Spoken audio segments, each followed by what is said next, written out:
Welcome to Category Visionaries, the show dedicated to exploring exciting visions for the future from the founders who are on the front lines building it. In each episode, we'll speak with a visionary founder who's building a new category or reimagining an existing one. We'll learn about the problem they solve, how their technology works, and unpack their vision for the future. I'm your host, Brett Stapper, CEO of Frontlines Media. Now let's dive right into today's episode.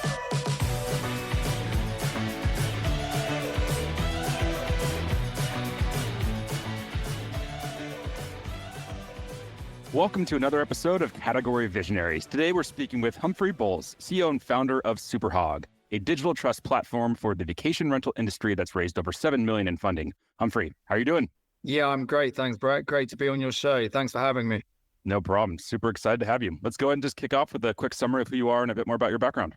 Thanks, Brett. So yes, my name's Humphrey, and I got sucked into the world of startups back in 2009, 2010. When I met some of the founders of One Fine Stay at a downstairs dinner party with my next door neighbor. And I loved what they were doing. And I just thought that this opened up a world of different opportunity. So for someone who had been otherwise in a corporate career, this was the opening for me for a whole new wide world. Let's dive into the current company today, Superhog, everything that you're building.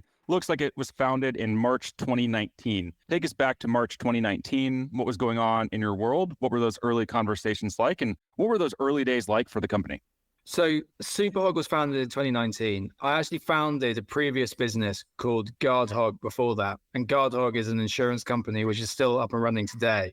And I guess, as I said earlier, I worked for a company called One Fine Stay.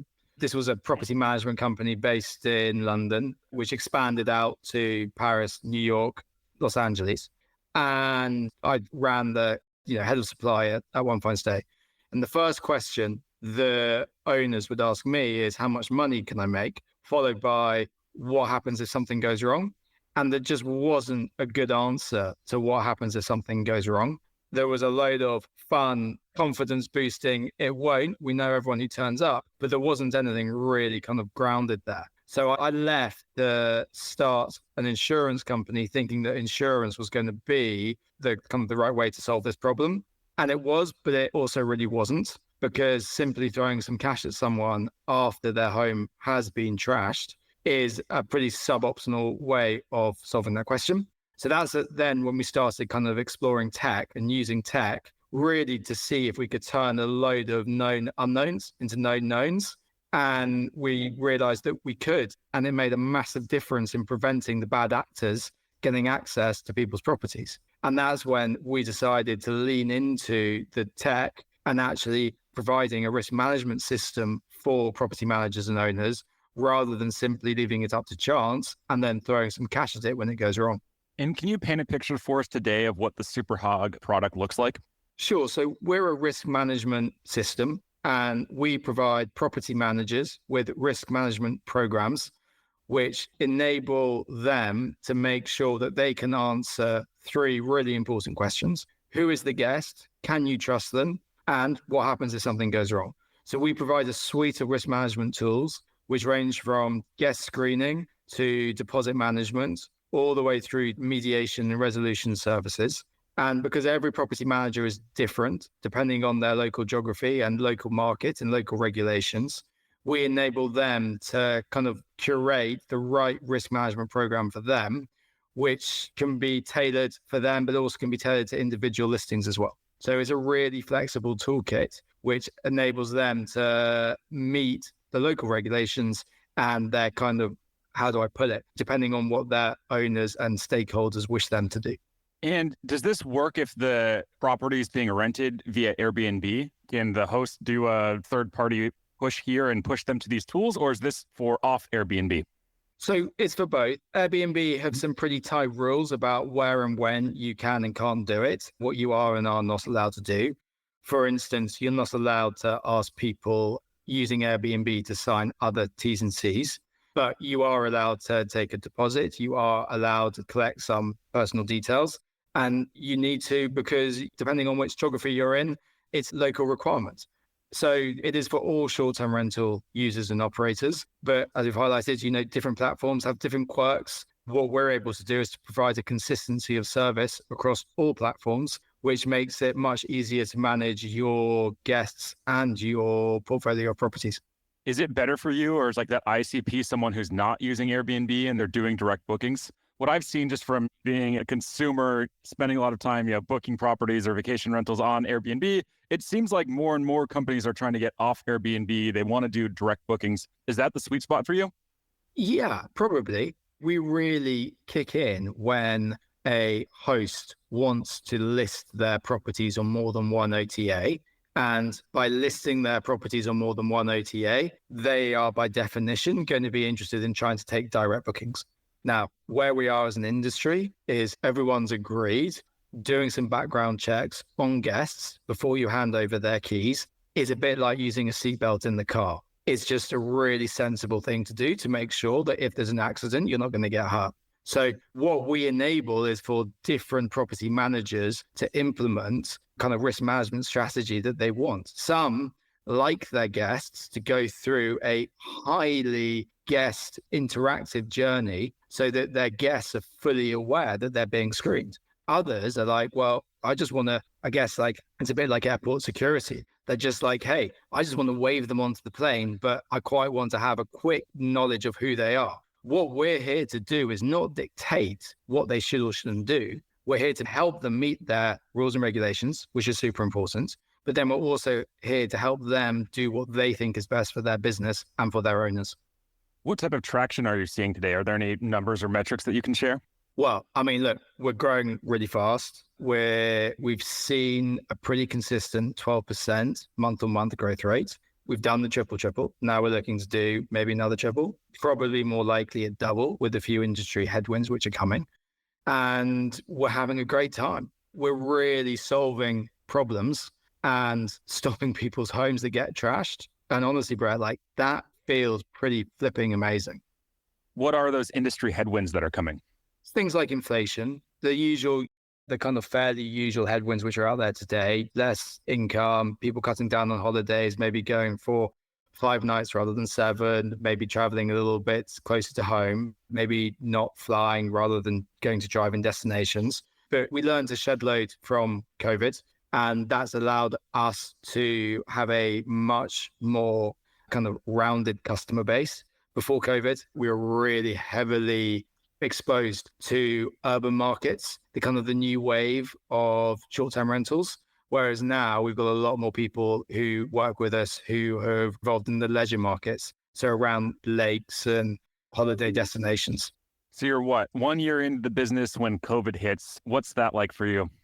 I mean, honestly, it was brilliant. It was totally brilliant. We tested quite a lot and we were like, okay, there's a shed load to build. Let's get building. And we were just able to accelerate our tech process and our tech building process without also having to deal with a half-working system and all the BAU that goes with that. So we just got our heads down, focused on the development, focused on enhancements, focused on taking our MVP and turning it into a MLP. And that meant that by the end of COVID, we were really where we needed to be in order to deliver on what we tell our customers we can do. How would you describe your marketing philosophy? In terms of how we go about get customers? Yes. And just the general approach. Is it, heavy into education? Is it prioritizing demand gen? Is it prioritizing brand awareness? So for me, the short-term rental industry is all about partnerships. You are always going to, the way to grow fastest is to build the best partnerships with the businesses that need your service the most in order to solve their customers' problems, because your customer is also their customer and your customer's customer is also your customer. So we've really focused on our integrations with the other tech businesses in the short-term rental ecosystem, filling what is a incredibly important hole for property managers. So that's been the approach that we've taken. And the great thing about partnerships is that you can always pick up the phone and check in and go, how's it going? And making sure that we're doing what you expect us to do and they're doing what you expect them to do. But that's been our number one marketing drive. What have you learned about partnership building? It's all about communication. And quicker you pick up the phone and speak to someone, the easier any issues get resolved.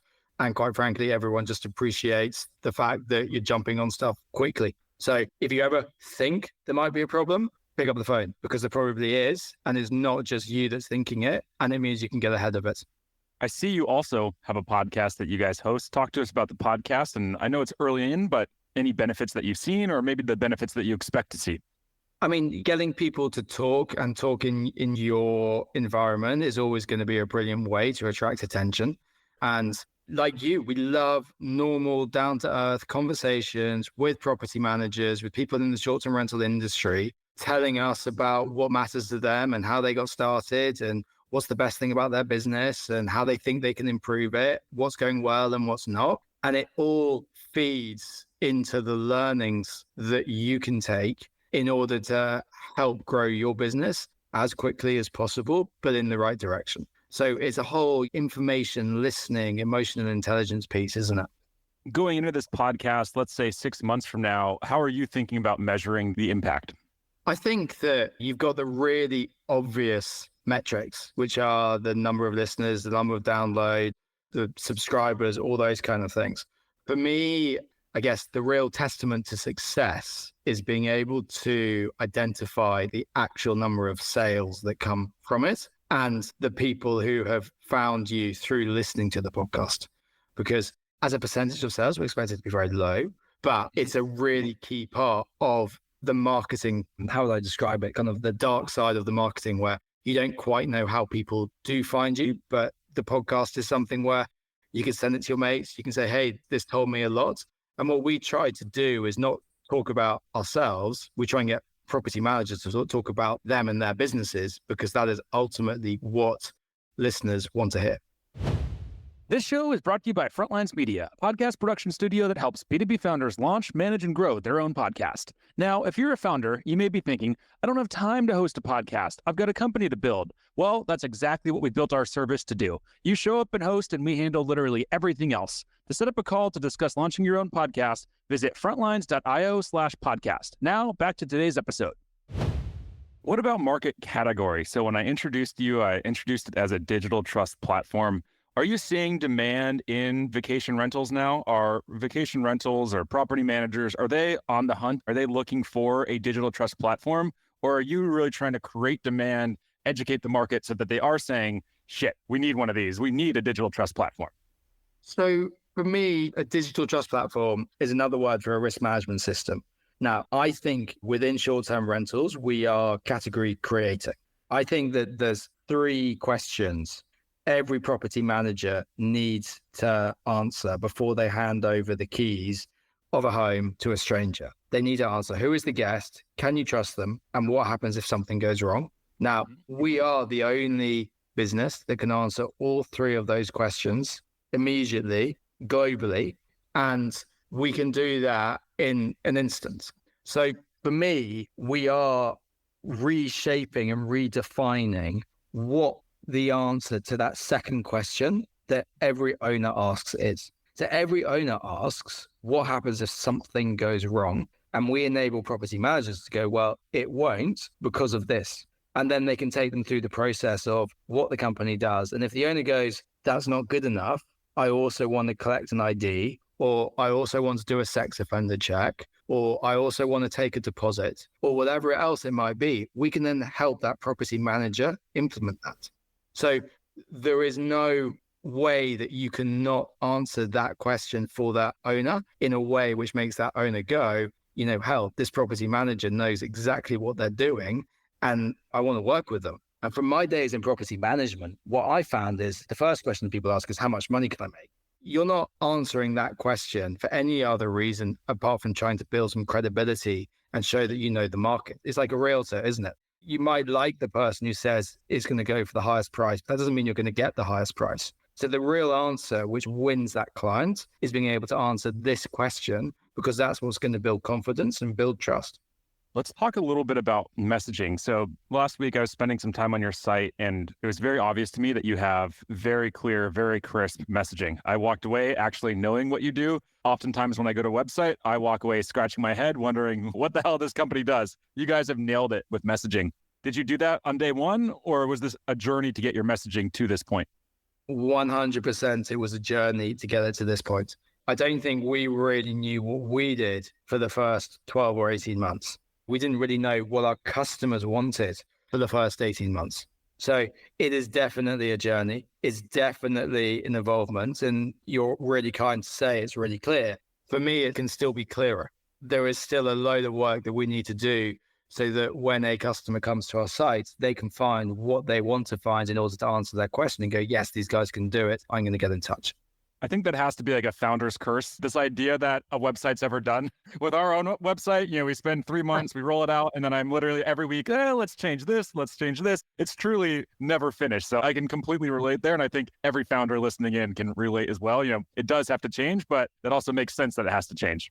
Yeah, it does. And I think, especially from my kind of development, I've learned that I'm not the best person to change it. A founder cannot be perfect at everything. And actually, for me, I'm super passionate about what I do and I love what I do. But being able to communicate that to customers in the most clear way, that's not what I do in my top 10%. So that's where you do need to build that team around you to enable the whole business to be as great as possible. Who was the first marketing hire that you hired? And not you person, what was the first role, I should say? So the first role that we hired for was co-founder Leo Walton to come along and kind of sit on our senior team, straddling sales, marketing, strategy, all those really kind of fun startup. We don't know what we're doing, but we think we've got something great and we're going to follow the breadcrumbs to see where it leads. And then who was the next marketing hire? Did you jump to a CMO? Did you hire a marketing manager or coordinator? What was that next line of hiring? So we went for partnerships. We hired a partnerships manager. That was our marketing strategy. We hired a partnerships manager to come in and manage our partnerships with the other tech businesses in the short-term rental industry. Because we thought that rather than spending a load of money on marketing, we'd spend it on the people who could help us solve this problem for their clients. And therefore, let's invest in those partnerships from day one. That's super interesting. What advice would you have for founders looking to hire a head of partnerships? Make sure you get the right personality that is going to be able to be the best at that role. We're very personality driven at Superhog. Really care about making sure that the person who comes and sits in a particular seat on the bus has the right personality to be in the top 10% of what they do. And ideally, that person will turn out to be in the top 1% of what they do, because that's when you've got a totally amazing employee. What are you doing right now to stand out in the marketplace? I feel like I see more and more companies popping up, not direct competitors, but I think from the perspective of a property manager in this space, they're being pitched a lot of tools. They're seeing a lot of stuff. What are you doing to rise above all that noise? Does it just all go back to partnerships, or is there something else outside of that that you think's really led to your success? So it all goes back to integrations. I think there must be a cool word for it in terms of tech inertia. When it comes to property managers having so many options, they simply can't make a decision and therefore they don't. And therefore, what we try and do is to embed our product into our partners' products. And therefore, when they sign up to our partners, they also sign up to us. And therefore, we're able to onboard customers a lot more efficiently because we're not doing the actual onboarding. And we're able to service our customers a lot cleaner because it involves one integration rather than 3 different integrations. So there's a load of kind of consolidation that happens behind the scenes, which really maximizes both like our customers' experience and journey of using Superhog, but also the guests' journey using our tech and our partners' tech, because they only give information once. They don't need to give the information 2 or 3 times. And that's the key. You make it as simple as possible for your customer's customer.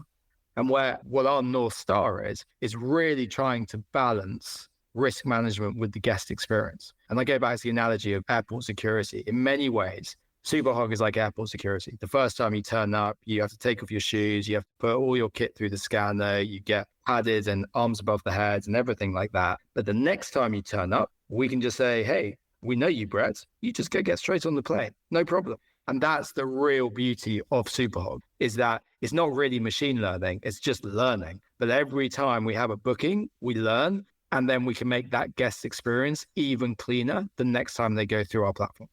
As I mentioned there in the intro, you've raised over $7 million to date. What have you learned about fundraising throughout this journey? It's a brutal world out there. If you're going to be a founder, you're signing yourself up to a lot of rejection.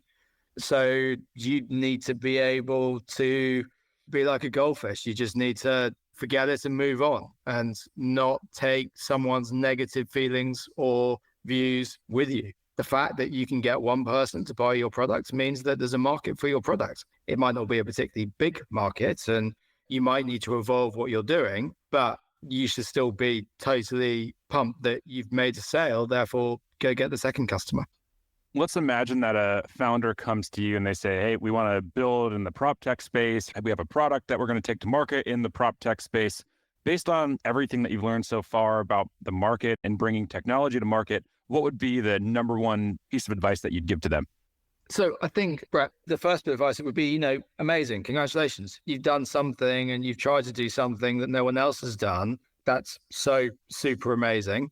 I mean, I probably wouldn't understand exactly what they had done. So I think I'd say go and pitch this to 10 different people and get the feedback, see what they say. I'm just in awe of any founder who is brave enough to go and try and create a new product, a new process, a new way of doing something. And even if they find there's not a market, they will have learned so much in the process that they will be a completely different human being compared to if they hadn't tried to have done it. Final question for you. Let's zoom out 3 to 5 years into the future. What's the big picture vision look like here? So I feel like we are building just a super valuable tool for property managers. And it's a tool that enables them to not have to go through the pain of a property being trashed and the months and months and months of torment that goes with dealing with an insurance company, dealing with owners whose pride and joy has been destroyed, and having feelings of how could I have prevented this? So for me, I would love to be in a position where we're able to provide some level of guest screening for free on the basis it just makes the whole short-term rental industry work better. And if we can do that, then we're going to be able to be really impacting the industry and owners' lives in a way that I totally believe we can eradicate bad guests from the ecosystem, whereby you're just not able to get access to properties if you're not going to be responsible and look after them. Amazing. I love the vision. All right, we are up on time here, and I know it's late there in London, so I'm not going to keep you any longer here on a Friday. Before we wrap up, if there's any founders that are listening in, they want to follow along with your journey, where should they go? Best place is LinkedIn and follow our podcast. Amazing. Appreciate you coming on. Thanks, Brett. Great to be here. This episode of Category Visionaries is brought to you by Frontlines Media, Silicon Valley's leading podcast production studio. If you're a B2B founder looking for help launching and growing your own podcast, visit frontlines.io/podcast. And for the latest episode, search for Category Visionaries on your podcast platform of choice. Thanks for listening, and we'll catch you on the next episode.